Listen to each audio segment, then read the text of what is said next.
Okay, so this lesson is going to be pretty quick.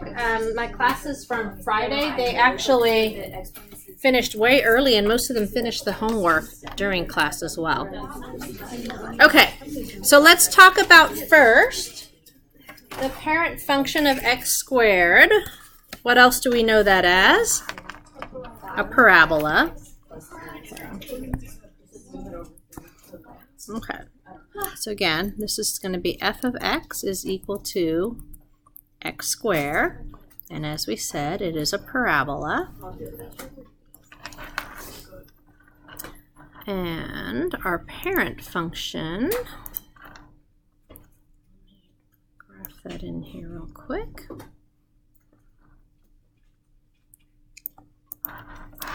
So this one is going to have a vertex at 0, 0. And when we put in 1, we get 1 squared is 1. When we put in -1, we get -1 squared is also positive 1. 2 squared is 4.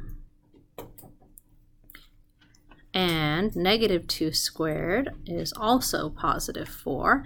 Of course, we can also just use the symmetry. So that's one of the features of the parabola. They are symmetric. And then again, we said the vertex is at 0, 0.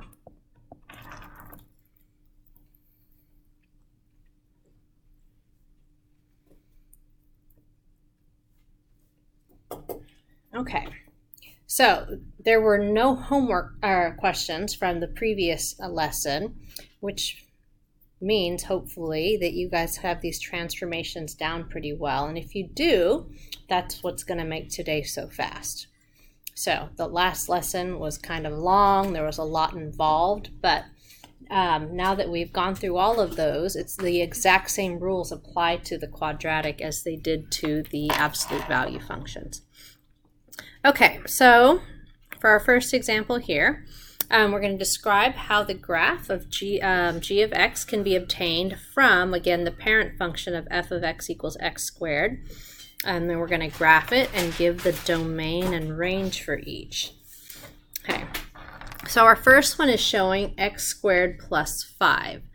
Okay, so if you think about when we did the absolute value of x plus 5, what was the transformation that occurred? Up by 5. Okay, so we could say horizontal, sorry, not horizontal, that would be a vertical. Vertical shift up by 5. Okay, and so let's go ahead and plug in the graph.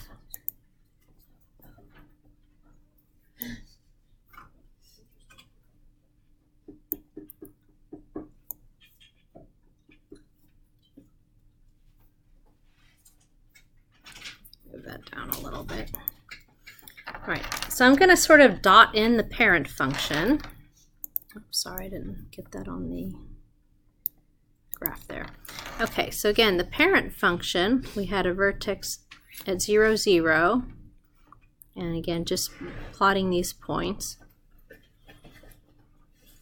Okay, so that's the original one. And then as we said, we're going to go up by 5. So everything just shifts up. 1, 2, 3, 4, 5. And this goes up by 5. And same with the other one. Oh, I didn't go quite high enough with that one. I'm getting into the wording here.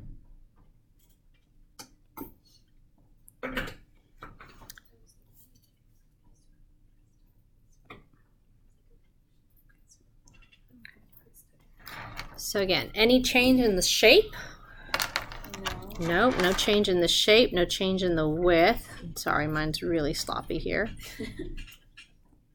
And we want it to be curved, not pointed, so let me curve that a little bit more. Okay.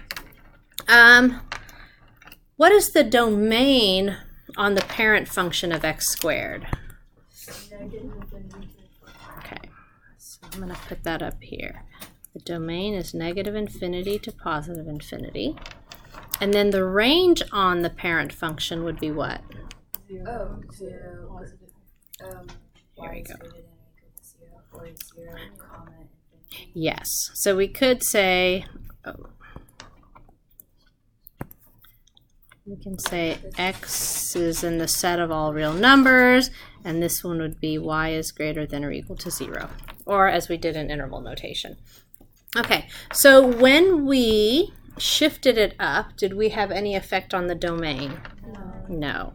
So the domain is going to remain negative infinity to positive infinity.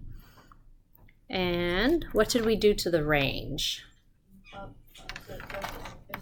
Starts at 5 this time. Okay.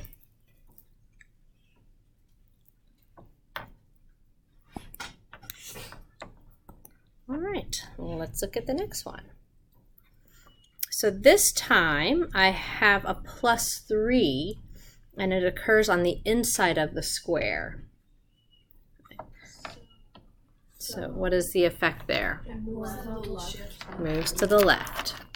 So horizontal shift left by 3.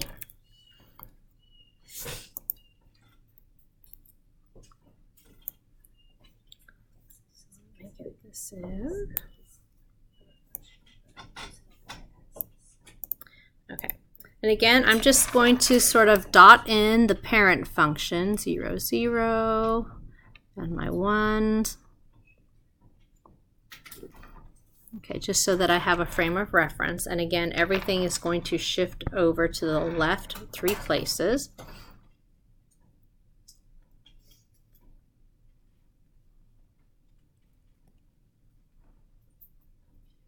Why did you put -2 and +2 like?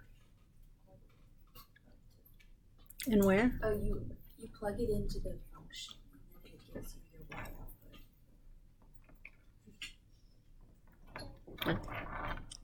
Okay, let me see if I can draw this one a little bit nicer than the other one. It's questionable. Okay. Not really. Okay, so did we affect the domain in any way? No. Did not. So that's going to remain negative infinity to positive infinity. And what about the range? Did that change from the parent function? No. No, same y value, so 0 to positive infinity. See, aren't these so much easier to do now? Yes. Yeah. Okay. How many changes are occurring on C? We have g of x is equal to negative on the outside, and then x minus 2 squared. 2. Which one of those changes do we have to handle first? Right. Right by 2 first. So we're going to right by 2. And then what do we do? Reflection in the x-axis. Reflection over x.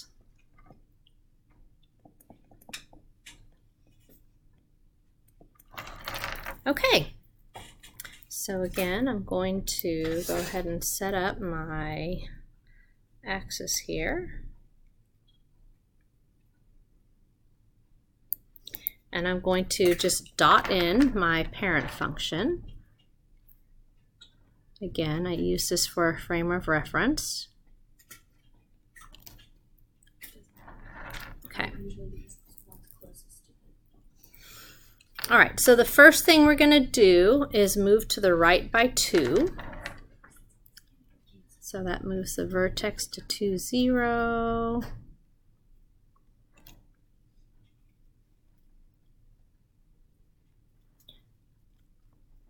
Okay, so I handled that one in the purple. And then we said we're doing a reflection on x, which means which of our coordinates gets multiplied. What do you get, Jane? The y? The y's are going to. Okay, so for this vertex here, which is at 2, 0, The y value is 0, so it's going to stay. Okay, and then again, all of our y values are just going to get multiplied by 1, so it flips right over the x-axis. So this is a positive 1, it's going to go to negative 1. And again, we can just use the symmetry. This is positive 4, it's going to negative 4. Question? I've been doing it a little bit differently. I just made an x and y chart table thing, and then plugging in the numbers that are easier to use, like 0, to get the y values. Yep. Is that okay? Because I didn't have to like do it above and then flip it down. I just plugged it into the original equation. Yep. You can do that as well. Yes. But we do want to understand how it works. Right. Because, like step by step. Yes, because some of the questions are, it describes the transformation and you have to write the equation to go with it. Okay. And sometimes it asks you to just describe the transformation. Okay. And so if that's the case, we want to be able to look at it and state what's happening without plugging values in. Okay.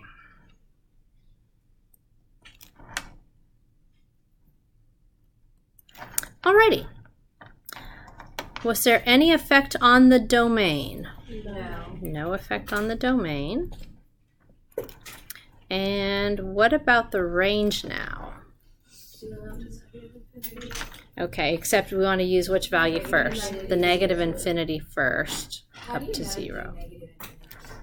So it's just like, on domain, we start with the negative values. Like we start from the left and move to the right. We start from the bottom and move up, yes. Okay. All right. Let's look at this one. Okay. How many changes are occurring in this one? 2. Which one do we handle first? 3. Okay, the 3 first. Is that going to affect the vertical or the horizontal? It needs it. Well, vertical. like the shrink or stretch. Okay. Yeah, the shrink of the Okay, but vertical, exactly. And is it a stretch or a shrink? A stretch. It's a stretch. So yes, we have a vertical stretch by a factor of 3. And then, after that, we do what? And then we go down 7. Okay, so again, I'm going to graph this.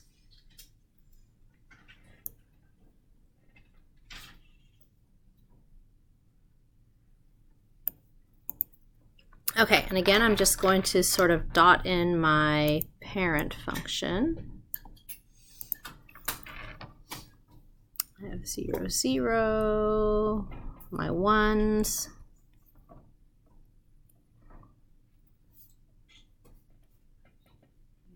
Yes, Karaday? So if we were to do like a table and we for x we did like 1 and then would we multiply 3 times 1 and would we square the 3 so we get 9 minus 7 or would it just be 3 minus 7? Okay, so what is the square on? The x. It's only on the x. Yes. So we would if it was 2 it would be 2 squared. So 4 times 3 is 12. It's 12. Minus 7. Yes. Okay. Yep. Oh, so that's why it goes up to 4 for the parent function. It's 1 and it's 2. Yes. Yeah. Okay. All right. So again, the first thing we're doing is a vertical stretch by 3. So that's going to multiply our y values by 3. So when y is 0 times 3, that's still 0. When y is 1 times 3, that's going to go up to 3. And again, we'll just use the symmetry. When y is 4, 4 times 3 is going to be 12.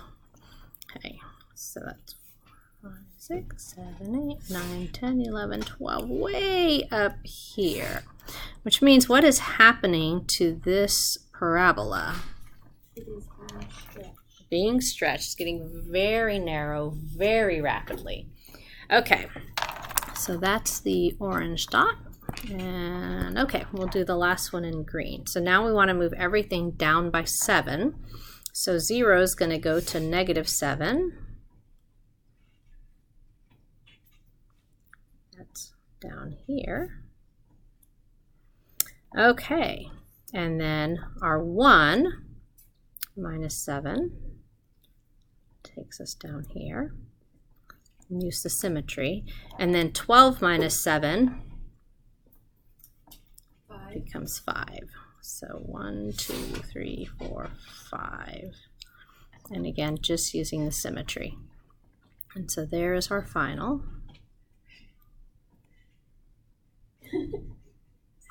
Are you laughing at my very crooked parabola? Oh no.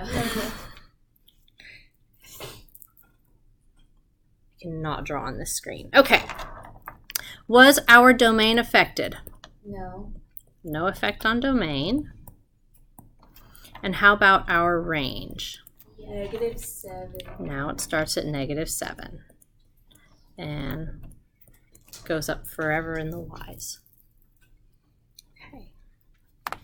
So again, pretty straightforward after the last lesson, right? So it's the same thing. Okay. So the next one here, we're going to write the transformed quadratics. Okay, so we're going to let G be a horizontal shrink by a factor of 1/3 and a reflection in the y-axis, followed by a translation 2 units up. And again, we're working on the parent function, x squared. All right. And so I'm just going to kind of go in order here. The first thing that it's telling us is the horizontal shrink by a factor of 3. So what does that tell us to do? It's gonna be 3x because it's the reciprocal. Reciprocal, exactly. So since it's a reciprocal, we get 3x and all of that gets squared. Wait a second. How do you know which one is the one that becomes the reciprocal and which one you would just multiply? So horizontal tells us that it's a reciprocal relationship and it's attached to x before the operation And the occurs. other one is in front of the parentheses? It's in front of it, yes. Okay, so. Yep. Okay. And then when we say reflection in the x-axis, a negative, does that happen inside those parentheses or outside? Inside. It happens inside.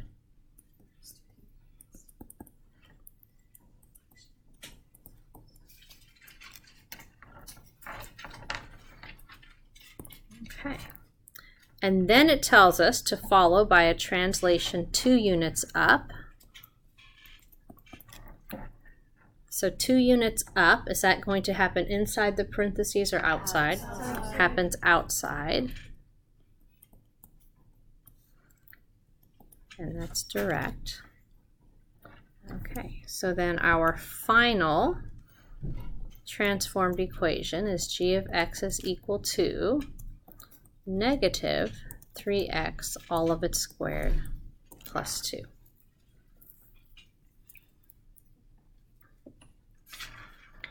Okay, so it also wants us to identify the vertex. So let's think about what's happening here. We start with the parent function that has a vertex at 0, 0. And then we did a horizontal shrink. Does that have any effect on the vertex? No. It does not, so still at 0, 0. And then we did a reflection on the y. Does that change the vertex any? Does not. The final thing, we moved it 2 units up. It's 0, 0, 2. Is it 0, 2? Yes. Yes, because we went up. 0, 2. All right. Yes. For most of the problems with the vertex, will we just go like look at it and do that? Or do we have to use that formula that we used last year? We will be doing that. It just depends on the form that your equation is in. Okay. All right. Let's do the next one. We're going to let the graph of G be a vertical shrink by a factor of 1/2, followed by a translation 2 units up of the graph f of x equals x squared. Okay, so again, our parent function is the square. And so the first thing it's asking for is a vertical shrink. Okay. So vertical shrink. So when it's vertical, do we have that direct relationship or reciprocal? It's a direct. So we are going to use the 1/2. And is that 1/2 going to be squared with the x, or does it happen after the x gets squared? After the x gets squared. But you don't put parentheses around that? No, there's no need to, because the square is only on the x. Okay. The next one, translating 2 units up. So how do we handle 2 units up? Just outside plus 2. And so our final transformed equation, g of x is equal to 1/2 x squared plus 2. And we want to identify the vertex. Again, so the first thing, again, parent function, vertex is at 0, 0. We do a vertical shrink. Does that affect the vertex? Does not. And then we move it up. That does change it. And so this vertex is now at 0, 2. Just like the previous one. Yes, Josie? How do you know whether it's inside the parentheses or not? Okay, so remember, if it tells us horizontal, like in this case, your coefficient needs to go inside the parentheses. Oh, right, because it's affecting the x. Yes, yeah. Okay. But when it's vertical, it goes on the outside, yes.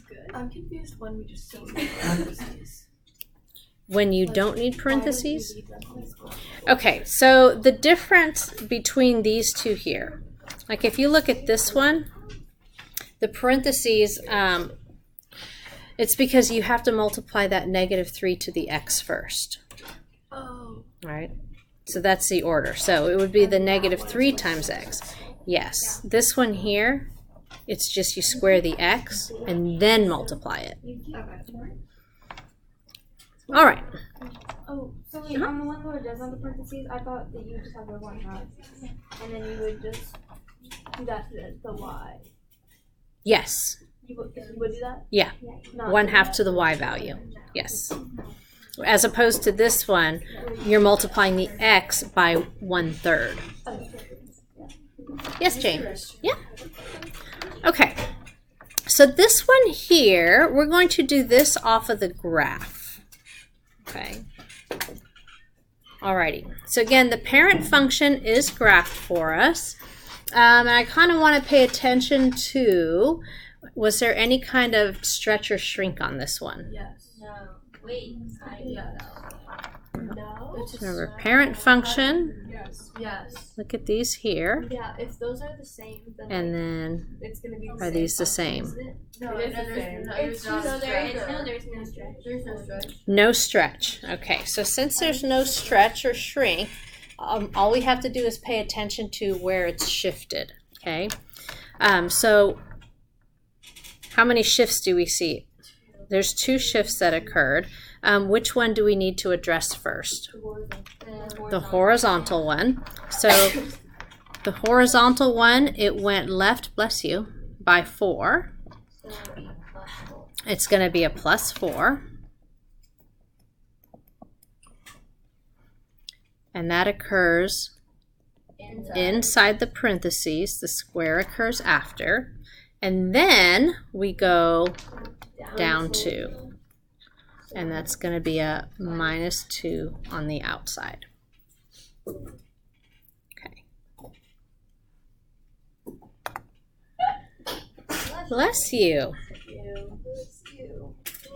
Is it cold or allergies? I feel like there's a cold going around. I have really bad allergies. Yeah.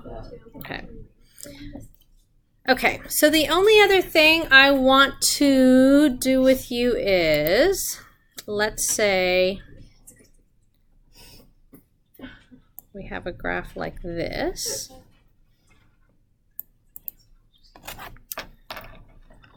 Alrighty, and let's say our parabola is doing this.